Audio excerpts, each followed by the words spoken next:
আসসালামু আলাইকুম ওরহমতুল্লাহি ওয়াবারকাতুহ। আপনারা যারা স্কুলে বা কলেজে বা ভার্সিটিতে পড়ালেখা করতেছেন, বিশেষ করে যারা ভার্সিটিতে পড়ালেখা করে, এদের ক্ষেত্রে এই বিষয়টা বেশি দেখা যায় যে তারা মনে করে যে আমি এখন ভার্সিটিতে পড়ালেখা করতেছি, আমি আমার বাবার কাছ থেকে মাসে 10,000 টাকা নেই বা 5,000 টাকা নেই। দেখা যায় যে মেস ভাড়া দিতে দিতে আমার খাওয়া দাওয়া করতে করতে টাকা পয়সা শেষ হয়ে যায়। তো আমি যদি এখন ইনকাম করতে পারতাম তাহলে মনে হয় আমার ভালো হতো। আমি যদি মাসে 10,000 টাকা বা 15,000 টাকা ইনকাম করতে পারতাম, তাহলে মাসে মাসে একটা ট্যুর দিতে পারতাম, মাসে মাসে হয়তো বা মার্কেট করতে পারতাম, বিভিন্ন জায়গায় বাসায়ও টাকা পাঠাইতে পারতাম, বিভিন্ন জায়গায় ঘোরাফেরা করতে পারতাম, খাওয়া দাওয়া করতে পারতাম, রেস্টুরেন্টে যাইতে পারতাম।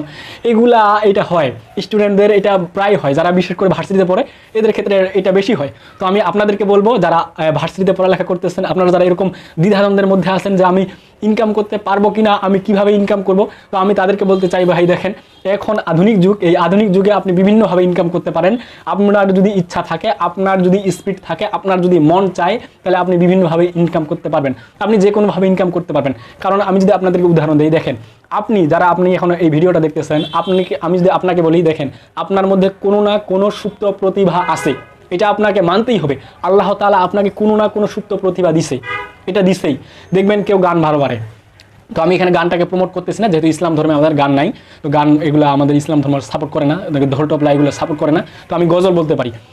সাপোজ ধরেন আপনার কণ্ঠ ভালো, তাহলে আপনি একটা কাজ করেন, ইউটিউবে একটা গজলের চ্যানেল খুলেন, ওখানে আপনি গজল আপলোড দেন। তবে হ্যাঁ, আমাদের সবসময় মাথায় রাখতে হবে আমাদের পড়ালেখার যেন ক্ষতি না হয়। পড়ালেখার ক্ষতি করে আমরা কোনো কিছুই করবো না। পড়ালেখাটা হচ্ছে আমাদের কম্পালসারি, এটা আমাদের করতেই হবে, এটা আমার বাধ্যতামূলক। আর এটা হচ্ছে আপনি যে ইনকাম করতে চাচ্ছেন, এটা হচ্ছে অপশনাল, এটা হচ্ছে আপনার অপশনাল। আপনি এটা ফাঁকে ফাঁকে দেখেন, আপনি এই মুহূর্তে একটা ইউটিউবে ভিডিও দেখতে পারতেন বা একটা নাটক দেখতে পারতেন। দেখা গেল যে ওই নাটকটা দেখলেন না, বা বন্ধুদের সাথে ঘুরতে যাইতে যাচ্ছেন, ওখানে ঘুরতে গেলেন না, ওই সময় আপনি 5 মিনিট বা 10 মিনিট একটা ভিডিও বানাই ইউটিউবে ছাড়ে দিলেন। দেখা গেল যে এখান থেকে আপনি একটা আয়ও করতে পারতেছেন, তাহলে আপনার অবসর সময়টাও কাজে লাগতেছে, পড়ালেখারও ক্ষতি হচ্ছে না। এরকমভাবে আমাদেরকে কাজ করতে হবে। তারপর দেখেন যে আপনি কণ্ঠ, একটু আমি তো বললাম যে কণ্ঠ আপনি ভালো, তাহলে গজলের চ্যানেল খুললেন, ওটা গেল। তারপর ধরেন যে আপনার উপস্থাপনা ভালো, আপনি ভালো উপস্থাপনা করতে পারেন, তাহলে আমার মতো এইভাবে আপনি একটা কন্টেন্ট ক্রিয়েটর চ্যানেল খুলতে পারেন, কন্টেন্টের চ্যানেল খুলতে পারেন। আপনি ওই চ্যানেলে অবসর সময় একটা 5 মিনিট 10 মিনিটের ভিডিও বানাই ছাড় দিলেন।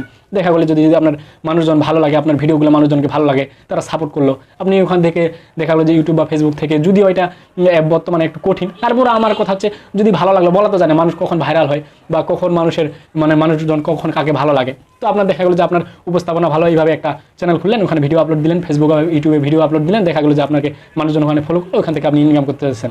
আর আরেকটা কথা আমি যেটা বলতেই চাই, যেটা আমাকে বলতেই হচ্ছে, সেটা হচ্ছে স্টুডেন্টদের অধিকাংশ স্টুডেন্ট যারা স্টুডেন্ট অবস্থায় ইনকাম করে, তারা হচ্ছে টিউশনি করায়।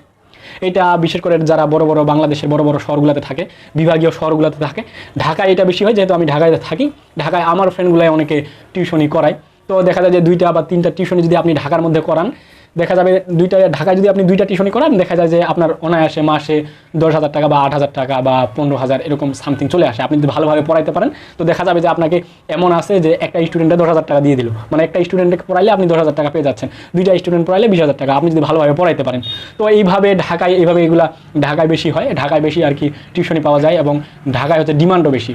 ঢাকার ভিতরে আপনার মনে হয় একটা প্রাইভেট পড়াইলে 4,000 টাকা, সর্বনিম্ন 5,000 টাকা এরকম আপনি পাবেন।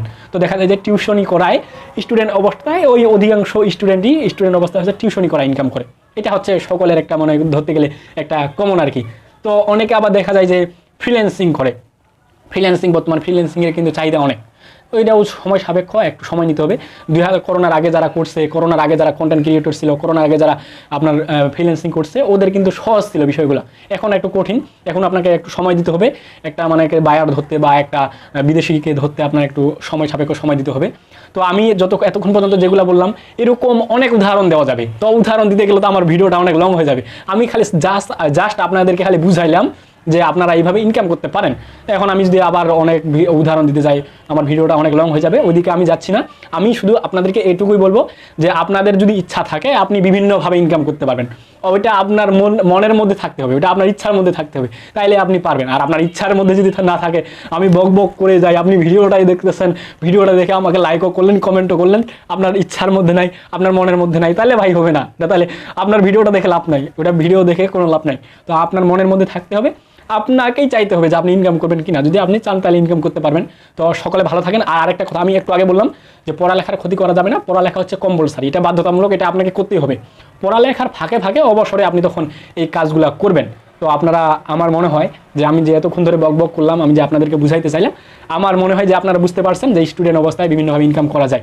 আমিও বিভিন্নভাবে দেখা যায় যে আমি বাসায় গেলে বাসায় কোচিং চালাইতাম বা টিউশনি করাইতাম।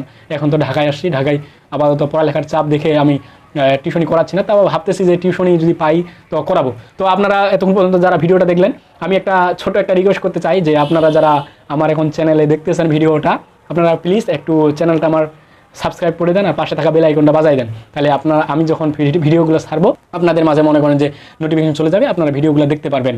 তো আমি আপনাদেরকে বলতে চাই, যারা আমার ফেসবুকে ভিডিওটা দেখতেছেন, আমি আপনাদেরকেও বলবো যে আপনি আমার ফেসবুকটা ফলো করে রাখেন, তাহলে আমি যখন ভিডিও ছাড়বো, ভিডিও ছাড়ার সাথে সাথে আপনাদের কাছে চলে যাবে। তো সকলে ভালো থাকেন, সুস্থ থাকেন, বিদায় নিচ্ছি। দেখা হবে পরবর্তী কোনো ভিডিওতে। আসসালামু আলাইকুম ওয়া রাহমাতুল্লাহি ওয়া বারাকাতুহু।